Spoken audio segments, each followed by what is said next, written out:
Celebrates the Irish roots of many of its people.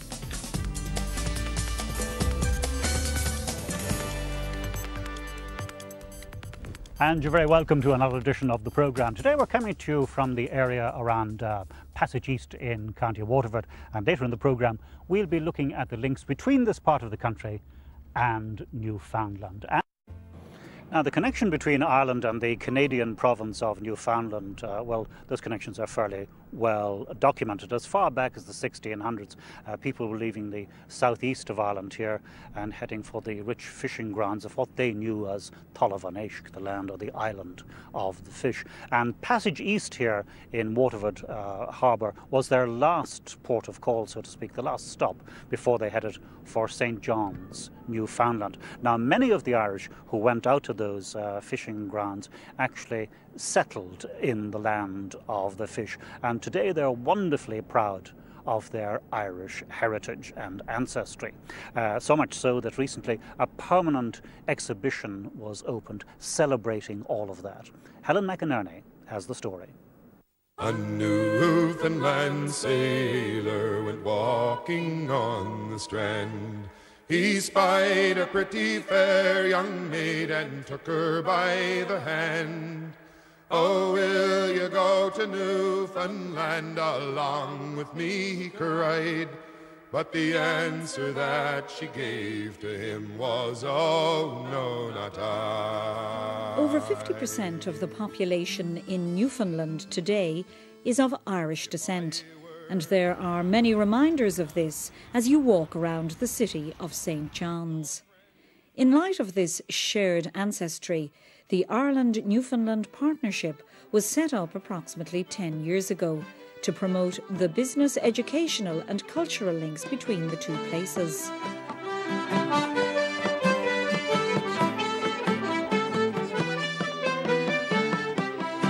Recently, the first permanent exhibition dedicated to that shared ancestry was opened in Newfoundland. The complex we're in is called the Rooms, and it's built on Fort Townsend, the old military fort. This exhibition we began about 2 years ago. It came from Agnes Aylward and the Ireland-Newfoundland Partnership, and they funded most of it. And Agnes felt that there should be some commemoration of the Irish experience. There wasn't any. There's a lot of stuff to the native peoples in museums. There's a lot of stuff to the English and other groups, but none to the Irish. So we decided that we would mount an exhibition. Eamon McEneny, the director of the Waterford Museum of Treasures, was the guest curator. This exhibition here in St. John's in Newfoundland, entitled Tullavaneshk, the fishing ground, is the story of the Irish on the island of Newfoundland. And really what it is, it's a twin of the exhibition in Waterford City. Except this one, in Waterford we look at the relationship between Ireland and Waterford City in particular and St. John's and the Irish who emigrated there in the late 18th and early 19th century.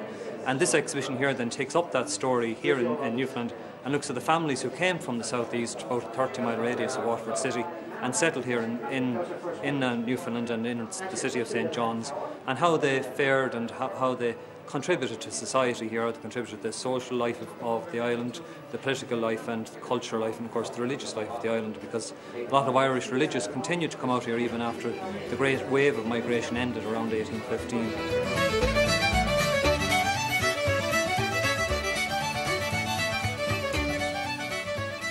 Foran family immigrated to Newfoundland in the early 1800s, with the first Thomas Joseph Foran showing up on the church records of Harbour Grace in 1815. The most recent arrival, my grandson, arrived in 2008. He bears the designation of Thomas Joseph Foran VII. Now, that's either a great sense of continuity or a tremendous lack of imagination. Now, this map shows the homeland of the Irish. It's based on some 7,500 immigrants whom we could pinpoint by parish or by town in Ireland. So you can see the importance, first of all, of Waterford City. and then New Ross and Carrick-on-Shore, and then over to Clonmel and north to Callan and Kilkenny. And generally the migration basin, that is the hinterland from whence they came, was limited to a one-day walk to Waterford. They had to bring sea chests with them, and therefore that limited the thing. So it's very, very focused, the homeland, quite unlike if you go to New Brunswick or Prince Edward Island or even Quebec. People came from all parts of Ireland to settle those places. But in Newfoundland, if you're tracing your roots, you go to Waterford, and all you have to do is travel 30 kilometres or 30 miles around the city of Waterford, the hinterland, and 9 out of 10 Irish came from that particular place. Because of the concentration of Irish in one place, many of them retained their Irish accent down through the centuries. Anybody from Ireland who has come here, and I've seen a lot over the last 8 years, and I've watched every one of them react the same way I did, with disbelief really, because meeting people in Newfoundland, and particularly in rural Newfoundland, it's like going back into your childhood in Ireland as you walk down the country roads and you meet people. And I found myself, the first time I was here, I met a particular man in near St. Bride's in Newfoundland, and I heard myself saying to him, "When did you come out?" And then I thought, this is ridiculous, because this man was here he was the descendant of someone who came 6 generations previously. And that's the impact Newfoundland has on people. Jim Careen, yes, he was a fisherman. Yeah, there was the tilts, we used to call it that time. They all had kind of a shed built, and bunks in it, where you could sleep there in the night. And we'd all go out in the morning, we'd be up at 6 o'clock and milk the cows and feed the calves and everything, and bake cream buns and go out with their dinners and cook their dinners out there. We'd be out there then till about 5 o'clock in the evening. We come home, we'd get the cows again and milk the cows and separate the milk and all that. Listening to this woman talk, it's hard to believe she's born and bred in Newfoundland. But as Calvin Manning, another native Newfoundlander, explains, their Irish heritage is very strong. We're all the same. We're the one breed. So mother, father, grandfather, whatever, they're all here. I can see faces from the southeast, and I can see anyone in southern Avalon. And that's what makes it what it is. We're all the one. We're all Irish. It's just we're Newfoundlanders, and you're from Ireland. And there's no difference in it. We're the forgotten Irish over here on the rock in the middle of the North Atlantic, having survived for a couple of 100 years type thing. All came out from Waterford and Wexford and Kilkenny, anywhere within a day's walk of Waterford City, the Waterford estuary, really. And we are ye are we. It's a simple thing. Take me back to my western boat. Let me fish off Cape St. Mary. Initially, those who travelled from Ireland to Newfoundland in 1670 came to fish for cod in the spring and summer, and then went home again. That seasonal migration continued for about 100 years, but after 1750 they began to settle in Newfoundland. It's interesting in that it's about half the population of the island of Newfoundland is made up of people of Irish descent, which is the biggest concentration of Irish migration to the New World to exist really in any place in North America. So it's got kind of a unique story, and it's a unique relationship, I think, with Ireland, as the ambassador said there in his speech today, how important the links are in terms of the history of Ireland and Canada, but of course particularly of Ireland and Newfoundland.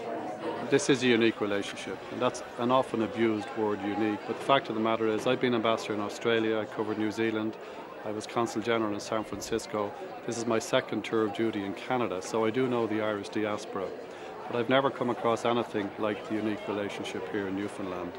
The fact of the matter is that here today we have the people out from Wexford, from Waterford, from Kilkenny for the Festival of the Sea.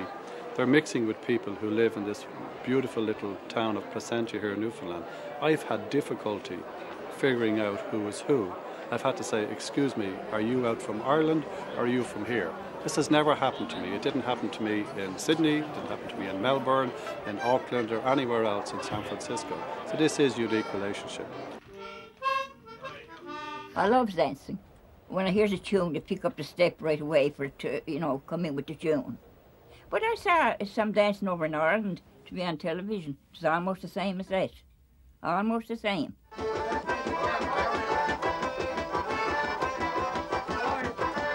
long time ago, the branch was about the best.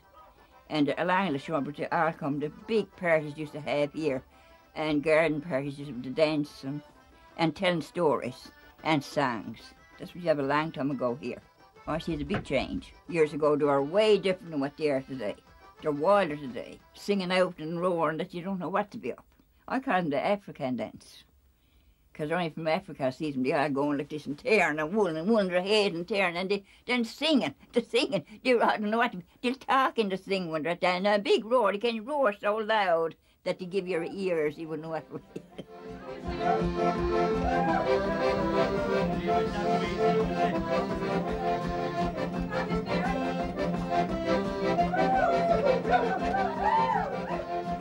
As well as celebrating the opening of the first permanent exhibition telling the Irish Newfoundland story, those who travelled from Ireland for the event also took part in the fourth Festival of the Sea.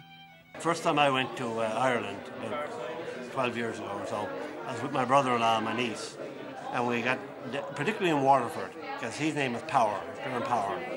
And when we got in Waterford, we started seeing all the Power signs and everything else and that. I saw how he couldn't believe, that feeling came over him, and he was home finally type thing and all that, you know.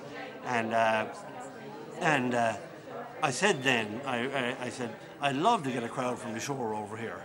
And you know, through Festival Sea, and thanks be to God and the work I do and everything else, that we've now had about almost a couple of hundred from the Cape Shore, the Southern Shore, Placentia Bay and St Mary's Bay over to Ireland, and we've a couple of hundred from the southeast have been over here and back. So that's a big start and a big push on it, and certainly it's a bit of a dream 12 or 14 years ago, and for the last, this is our fourth Festival Sea now, and I love seeing the linkages, the friends that people make, and how it keeps going, not just during the festival season itself, but throughout the year type thing. And I think that can only grow and blossom from here. The new exhibition and the Festival of the Sea are two very positive steps towards reinforcing the strong Irish-Newfoundland connection. But there are other ways in which the two countries can help each other. Our relationship began on the fishing grounds off these very shores, right over my shoulder here. Today, our relationship encompasses such areas as ocean observation, climate change, and maritime surveillance. As a maritime province and a maritime country, the opportunities that the ocean presents to us have never been greater. Together, we are taking steps to identify and develop those opportunities to ensure that both jurisdictions benefit. We have, in the past 8 years, developed links with the universities here, with the fantastic Marine Institute in Newfoundland, which has done top-level research work in ocean research. It's linking with our Marine Institute in Ireland. They've worked together on the survey of the Irish seabed, the offshore survey, which helps us lay our claim to the continental shelf of Ireland. That's been a fantastic contribution from Newfoundland. We're currently working with them, with their geologists, in understanding the geology of the seabed. Newfoundland has discovered 3 major oil fields, and at one point, millions of years ago, the geologists would give you the correct time, the 2 pieces of land were connected. So the geology of Newfoundland, knowing about that, helps us get oil companies in to research offshore Ireland, and already we've had interest from oil companies as a result of the shared research. So there are major benefits to the relationship in that way. So I'm very happy we've laid foundations for the future. Take me back to my western boat.